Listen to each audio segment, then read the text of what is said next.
Nagaa Waaqayyo gooftaa keenyaa fayyisaa keenyaa Kiristoos Yesuus haala bakka mana naannoo jirtanitti garee bakka jirtan hundumaatti nagaan gooftaa Yesuus isiniif haa baay'atu. Kabajamoo obboloota koo afuuraa hunduma keessaniif nagaan haa baay'atu.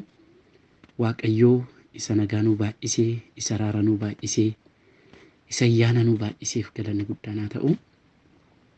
Gaarummaan gooftaa Yesuus tokko keenya baay'annaan fuula Waaqayyootti argamnee gaarummaa gooftaa keenya akka dubbannuuf Waaqayyoo araaraan ayyaanaan fuula isaa nu dhaabee, isa araaraan ayyaanaan fuula isaa nama dhaabu gooftaa keenyaaf galanni guddaan haa ta'u.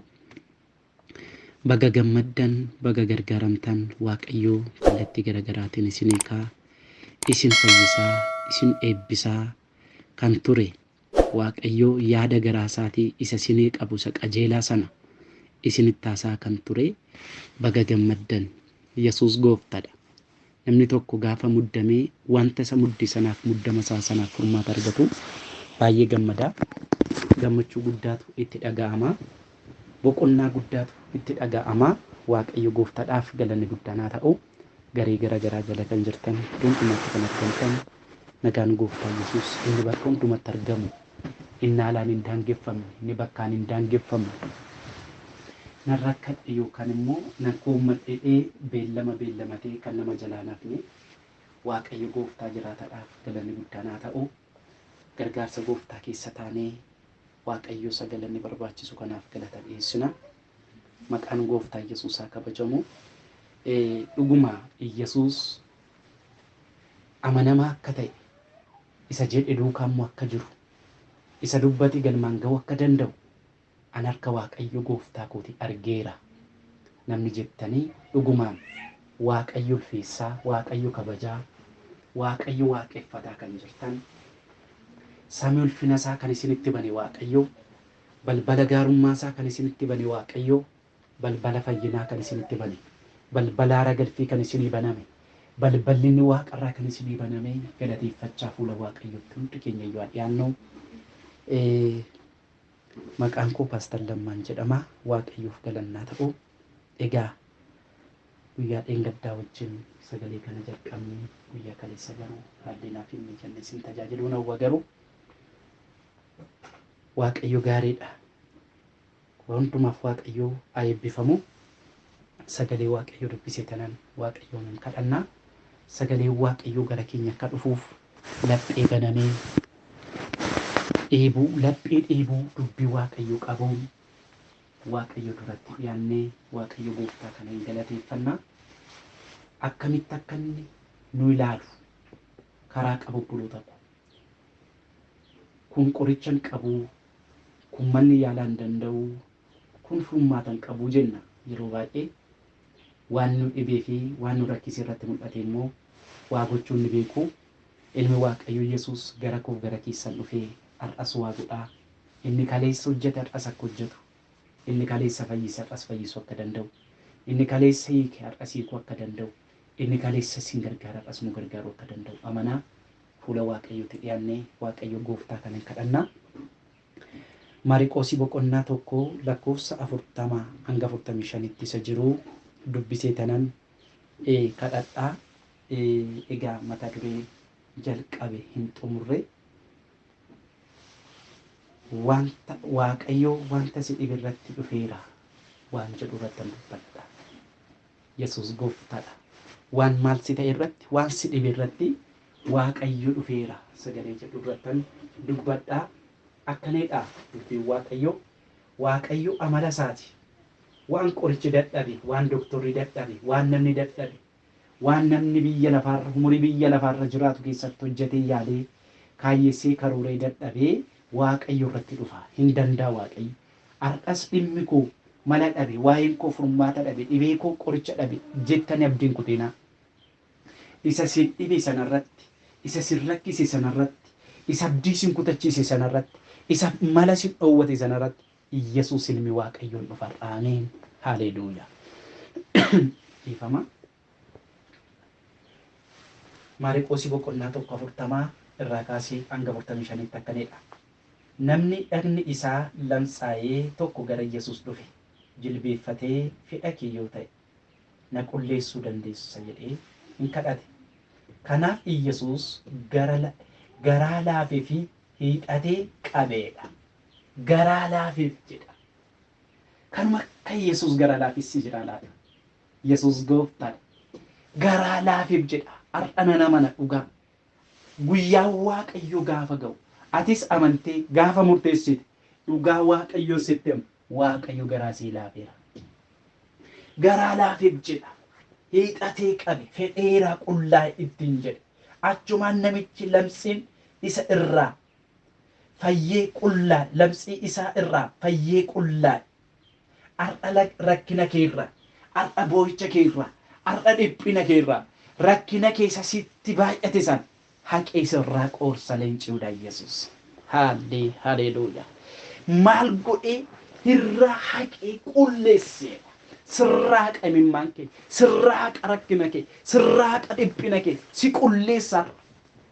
Maqaan gooftaa Yesuus haa kabajamu. Waan si dhibe qabdaa, waan si rakkise qabdaa, waan si bochise qabdaa, waan abdii si kutachiise qabdaa, waan namummaa kee dhiphise, waan jireenya kee abdii kutachiise qabdaa, waan si tulfaate qabdaa, waan jireenya kee abdii kutachiise qabdaa. Obboleessa koo obboleetti koo isa si dhibe irratti, isa si dhiphise irratti ilmi Waaqayyo Yesuus si dhufuu isaa irraa kan ka'e har'a si qulleessa. Maal godhee hin qulleesseedha. Yesuus gooftaa jiraatan. Hirraat aayee qullaa. Hirraat fayyee qullaa'edha. Fayyina dhumaa tokkoon har'a Waaqayyo. Fayyina dhumaa tokkoon gara saba kanaa, gara dhaloota kanaa harki gooftaa Yesuus dhufeera. Si qulleessuudha. Si fayyisuudha. Waaqayyo gaafa namaa dhufe buluuta rakkina namatti dhiise nama biraan darbu. Yommus Iyyasuus namicha cimsee of eeggachiisee beekadhu waa tokkollee namatti hin himin garuu dhaqi luba ilaalchisi. Fayyuu kee immoo hundumattuu haa mul'atuuf akka Musee abboometti qullaa'uu keetiif kennaa kee dhiyeessi ittiin jedhe. Innis gadi dhiisee isas gad dhiiseedha.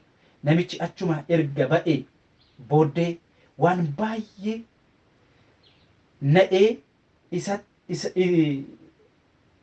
waan baay'ee waa'ee isaa odeessutti hin ka'eedha.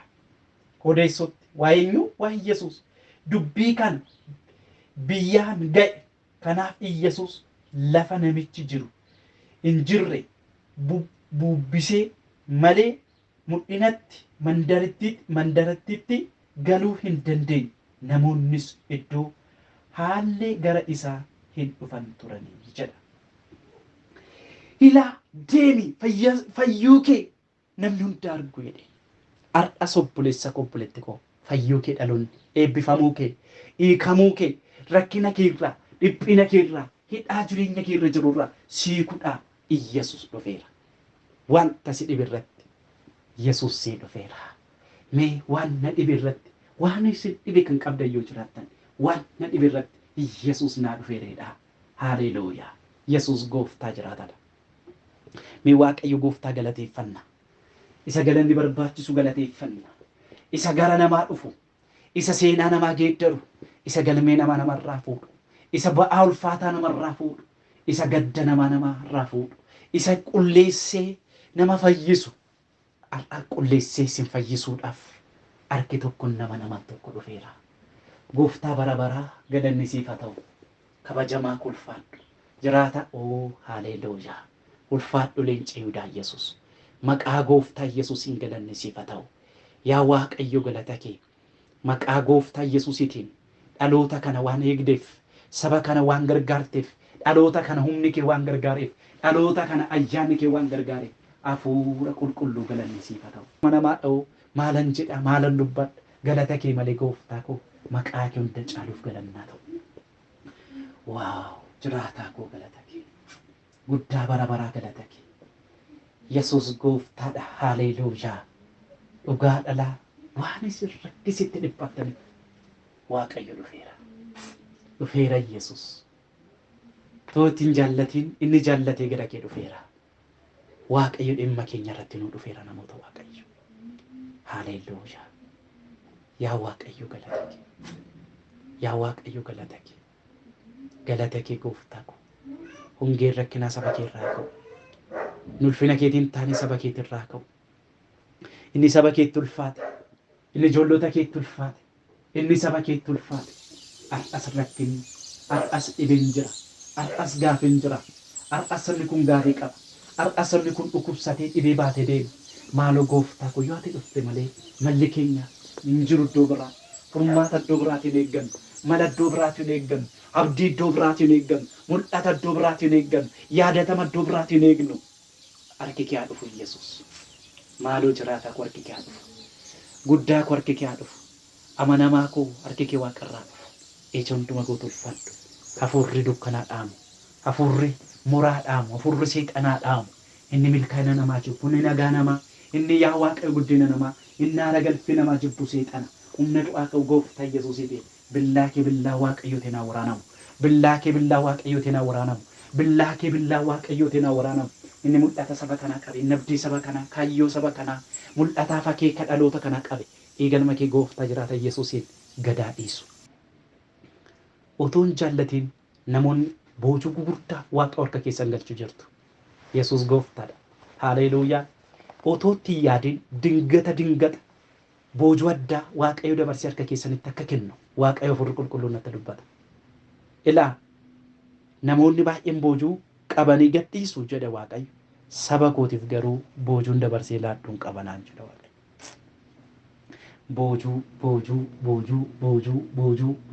Boojuu. Haleluuyaa. Boojuun dabarsee saba kootiif laadduun qabanaan jedha Waaqayyo.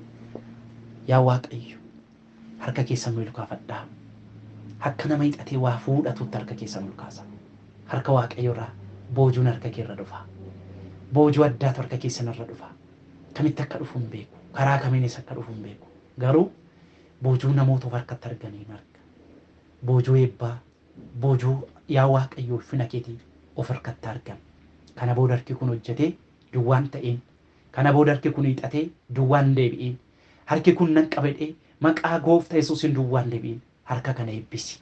Dhaloota kana eebbisi. Saba kanatu eebbisi. Waan eebbifamuun isaan barbaachisu hundumaan eebbisi. Galanni siif haa ta'u. Waan nu gargaarteef ulfaadhu. Maqaa Yesuusiin ameen. Waaqayyo gooftaadhaaf galanni guddaan haa ta'u. Wanta si dhibe irratti Waaqayyo si dhufeera. Waan si rakkise irratti, waan nu dhibe irratti namoota Waaqayyoon ni dhufa. Abdiin kutatinaa. Waan isin dhibe irratti, waan isin boojjise irratti, waan isin rakkise irratti Waaqayyo ni teessoo isaarra jiru isinii dhufeera. Haleluuyaa. Dhufaatii Yesuus caala kan nama gammachiisu hin jiru. Namoota lamxaamota kutaa garaa garaatti sagalee Waaqayyo dubbatu.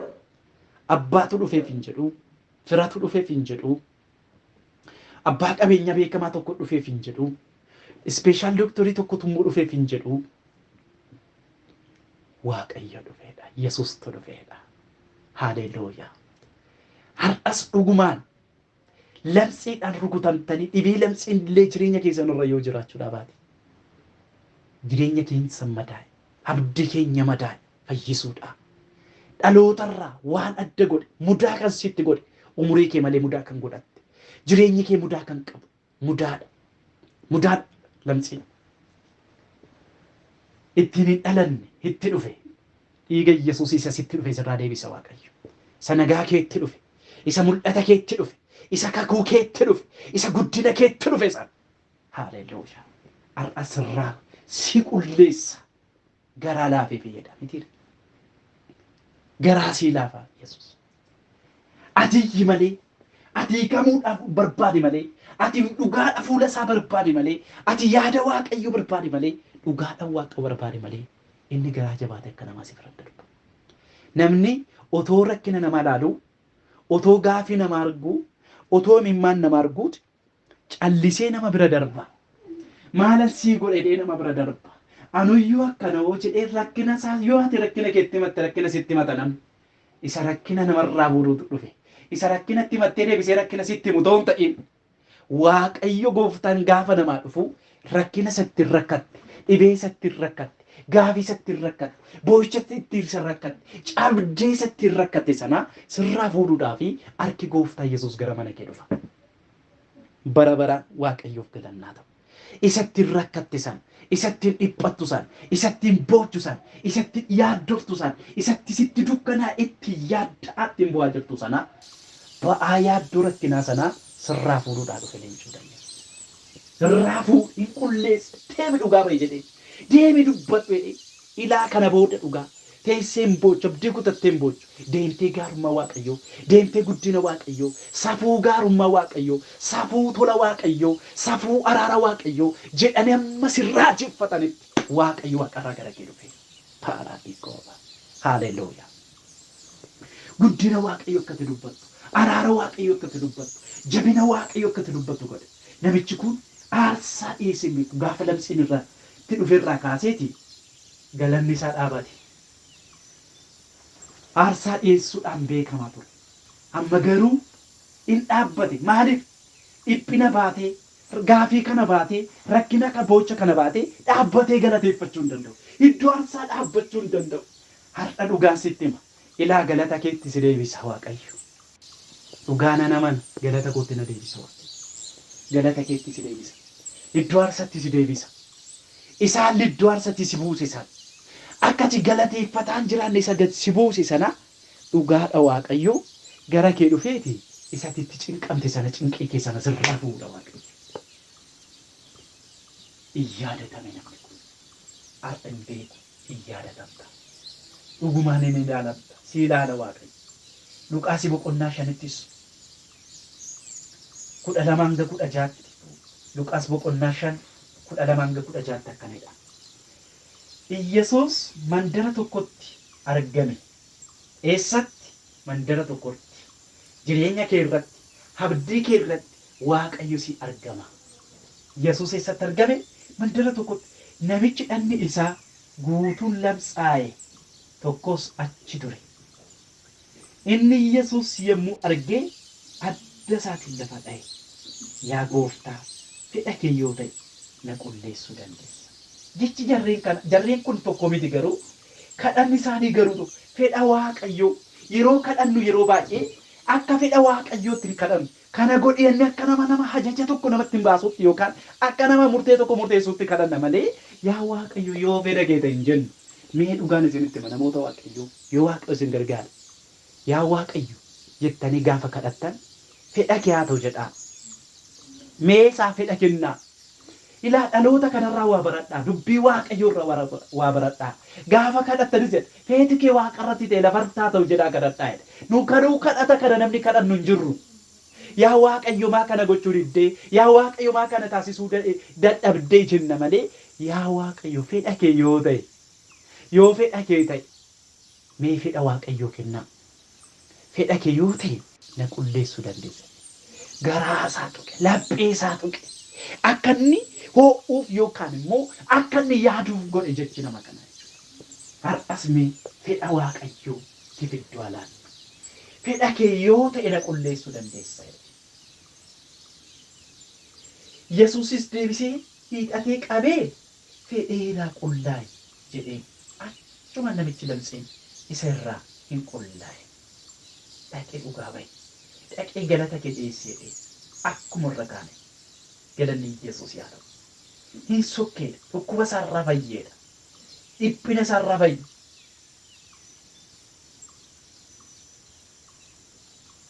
Namoonni baay'ee sababii kanattidha. Lakkoofsa 15 irratti. Haa ta'u iyyuu malee waa'een isaa caalatti odeeffaman. Namoonni lakkoofsa hin qabne isa dhaga'uudhaa fi dhukkuba isaanitti fayyifamuudhaaf gara isaatti dacha'an. Namicha lamxaayamaa kana erga fayyee namoonni biraas immoo nutis maal ta'uu qabna akka kanaatti fayyuu qabna jedhanii Yesuusitti dacha'aniidha. Waan dhaloonni argee ulfina Waaqaa dubbatuu fi Waaqayyo mana koo irratti mana kee irratti godhaa qaba Waaqayyo. Kanaaf Waaqayyo gaafa waan nama dhibe Waaqayyo gaafa waan nama rakkise irratti nama dhufe inni ta'u ni guddaan rakkinatu namarraa adda ba'a. Rakkinatu irraa adda ba'e. Dhibeetu irraa adda ba'e. Isa namarraa adda baasetu irraa adda ba'e. har'a dhugaa rakkisaan kee jireenya keerraa dhiphisaan kee jireenya keerraa namummaa keerraa bara keerraa sirraa adda ba'a. Lamsiisuun irraa adda ba'a. Namatti dabalame namni sun dhugaadha. Har'a qophaa teessee kan bochu lafa rakkinaa teessee kan bochu lafa abdii sitti dukkana teessee kan bochu namatti si dabala Waaqayyo. Namatti dabalame. Edga fayyee namatti dabalame sana dura garuu nama keessa hin jiraanne nama keessa deddeebi'an turre waaqeffataan turre mana waaqeffannaa keessan turre qophaa ture. Qophaa dhiphataa qophaa bowaa qophaa yaaddaa qophaa dhiphataa ture. Amma garuu namatti dabalame. Gaafa Yesuus dhufe namatti nama dabala. Waan nama dhibe irratti gaafa namaa dhufe Yesuus kan godhu inni lammaffaanii namatti nama dabala. Yesuus gooftadha. Haleluuyaa. Namatti dabale nama kana. Har'as Waaqayyo namatti si dabala. Qophaa kee teessee kan bo'aa jirtu. Rakkina kee baattee, yaaddoo kee baattee, gaafii kee baattee, dhiphina kee baattee bo'aa yaaddaa kan jirtu ilmi Waaqayyo Yesuus namatti si dabala. Galanni Yesuus yaa ta'u. Hojiin Waaqayyoo gaarummaan